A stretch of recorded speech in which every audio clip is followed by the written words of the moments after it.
up from 58% in 21-22. Defense R&D will be opened up for industry, startups and academia, with 25% of defense R&D budget earmarked. Private industry will be encouraged to take up design and development of military platforms and equipment in collaboration with DRDO and other organizations through SPV model.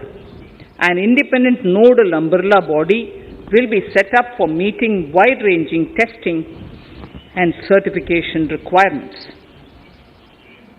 Artificial intelligence, geospatial systems and drones, semiconductor and its ecosystem, space economy, genomics and pharmaceuticals, green energy and clean mobility systems have immense potential to assist sustainable development at scale and modernize the country.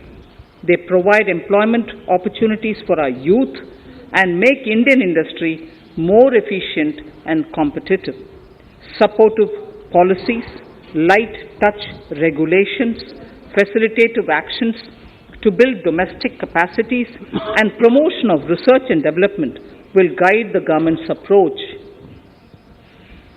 For R&D in the sunrise opportunities, in addition to efforts of collaboration among academia, industry and public institutions, government contribution will be provided. Energy transition and climate change. The risks of climate change are the strongest negative externalities that affect India and other countries. As Honorable Prime Minister said at the COP26 summit in Glasgow last November, and I quote, "What is needed today is mindful and deliberate utilization instead of mindless, destructive consumption," unquote. The low-carbon development strategy, as enunciated in the Panchamrit that he announced is an important reflection of our government's strong commitment towards sustainable development. The strategy opens up huge employment opportunities and will take the country on a sustainable development path. This budget proposes several near-term and long-term actions accordingly. Solar power.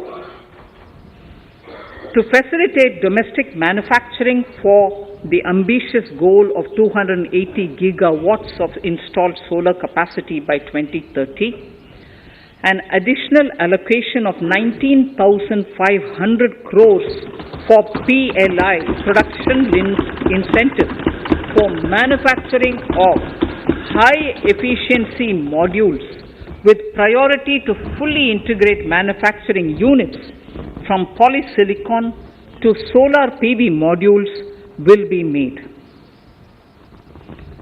Honorable Speaker, sir, the circular economy transition is expected to help in productivity enhancement as well as creating large opportunities for new businesses and jobs.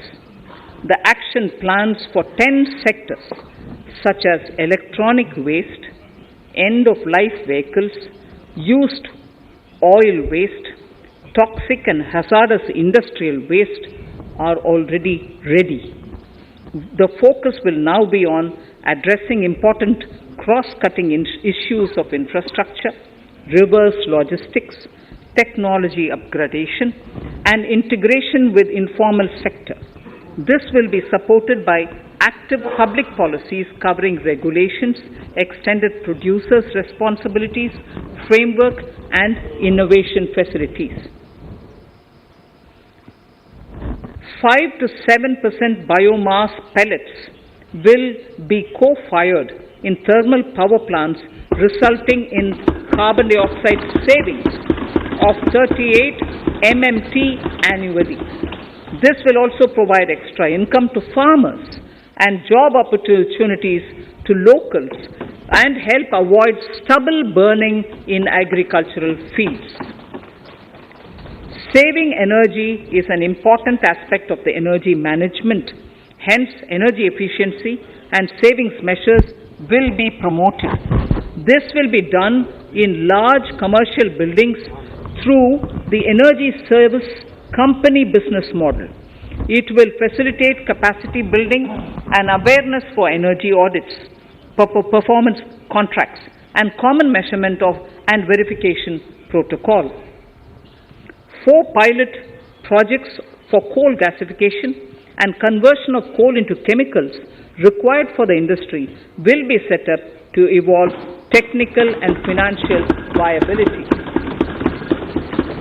The policies and required legislative changes to promote agroforestry and private forestry will be brought in. In addition, financial support will be provided to farmers belonging to scheduled castes and scheduled tribes who want to take up agroforestry. Honorable Speaker, I now move to the 4th priority, financing of investments. Capital investment holds the key to speedy and sustainable economic revival and consolidation through its multiplier effect.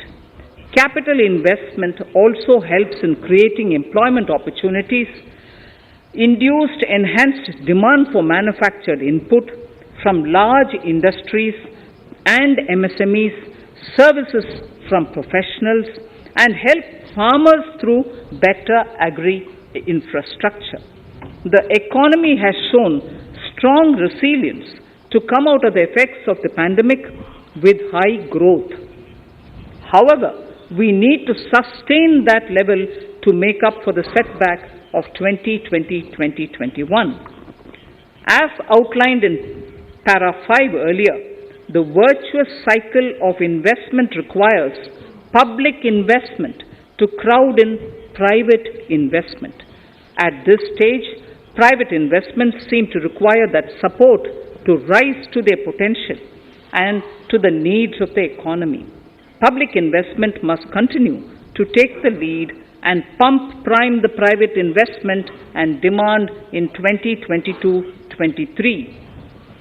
Considering the above imperative, the outlay for capital expenditure in the Union budget is once again being stepped up sharply by 35.4% from 5.54 lakh crore in the current year to 7.50 lakh crores in 22-23.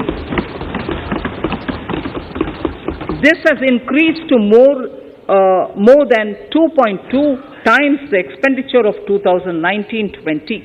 This outlay in 22-23 will be 2.9% of the GDP.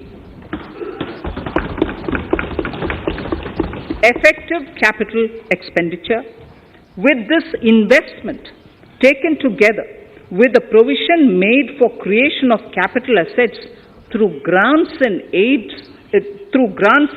to states, the effective capital expenditure of the central government is estimated at 10.68 lakh crores in 22-23, which will be about 4.1% of the GDP. Green bonds. As a part of the government's overall market borrowings in 22-23, sovereign green bonds will be issued for mobilizing resources for green infrastructure. The proceeds will be deployed